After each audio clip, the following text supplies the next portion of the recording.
Hello everyone, welcome back. In this video, we'll learn how to use logical operators in Python. And this is very important for conditional statements. Logical operators are used to combine conditional statements. They return true or false based on the logical relationship between the values. It is very important in certain complex conditions, right? It allows the creation of more complex conditions by combining simpler ones. And also, it's essential for controlling the flow of the program with multiple conditions that you have.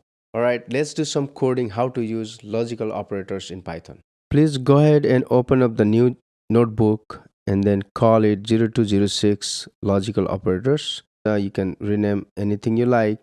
In this lesson, we'll have some example like hands-on coding using certain logical operators. For example, x and y, x or y, not x, and so on. These are some of the logical operators.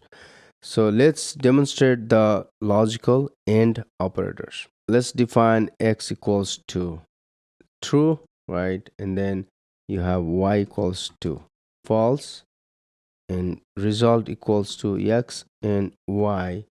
And if you print it, and this is false. So whenever you have AND operator and then returns true if both statements are true.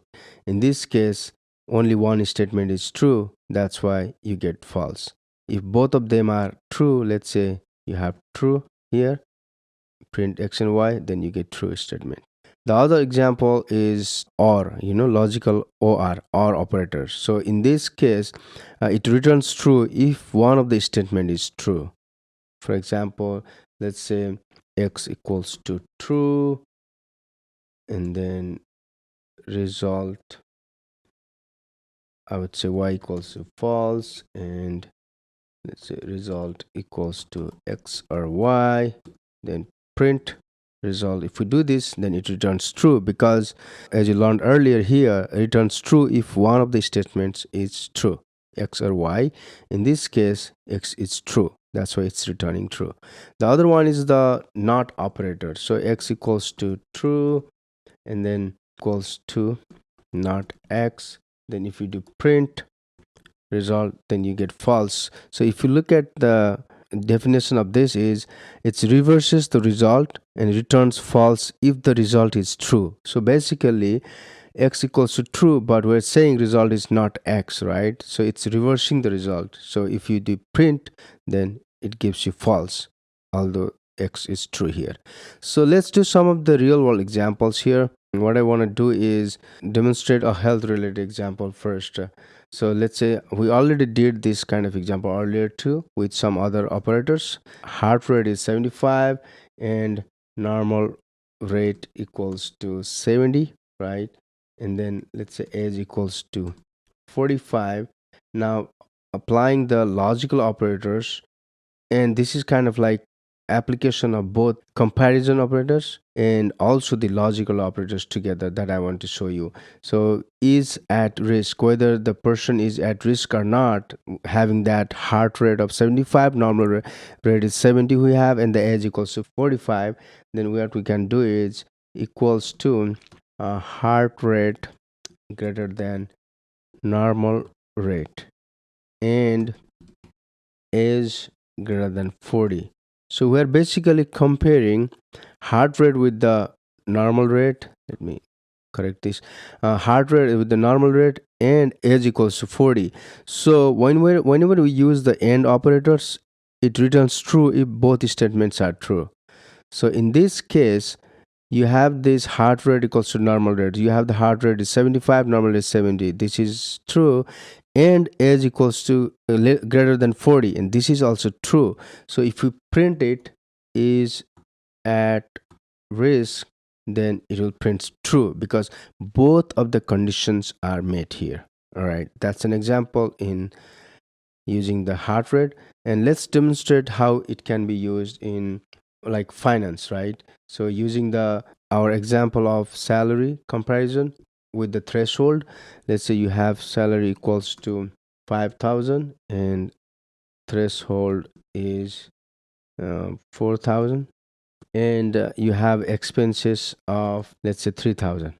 Now what you want to do is you want to apply the logical operators to understand whether two conditions are met. For example, whether the person is saving money or not, right? If salary is greater than threshold and expense is less than threshold, then in this case what's happening is that person saving money or not. So each saving equals to, what we want to do is, first condition we have is salary greater than threshold and expenses less than threshold. And then if we print it, is the person saving money, right? If we're printing this, and then we can use this earlier defined variable, it's saving, and if you print it, salary is not defined here, salary.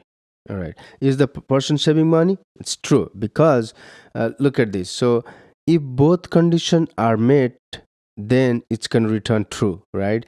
So salary equals less than greater than 30 threshold, which is 5,000 is greater than threshold, and expenses less than threshold. So expenses less than this 4,000 threshold, then that person is actually saving money. So that's why it's returning true.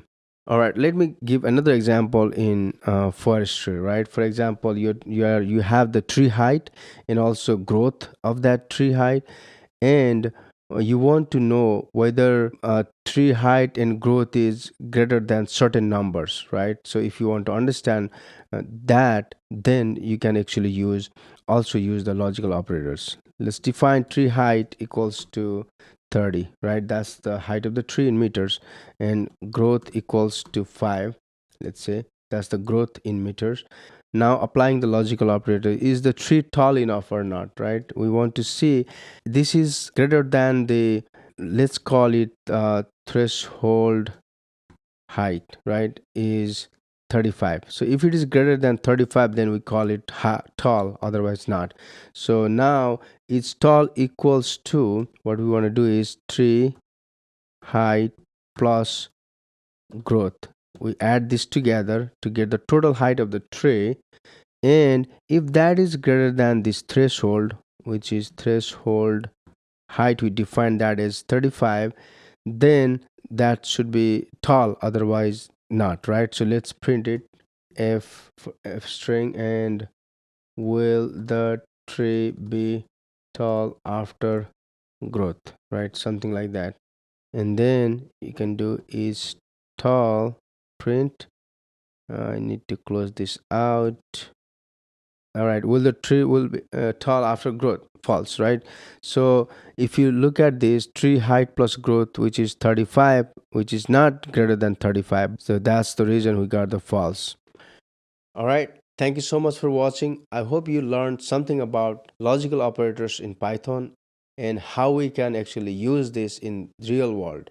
So with some of the examples that I provided in the hands-on coding. I'll see you in the next one. Thank you so much.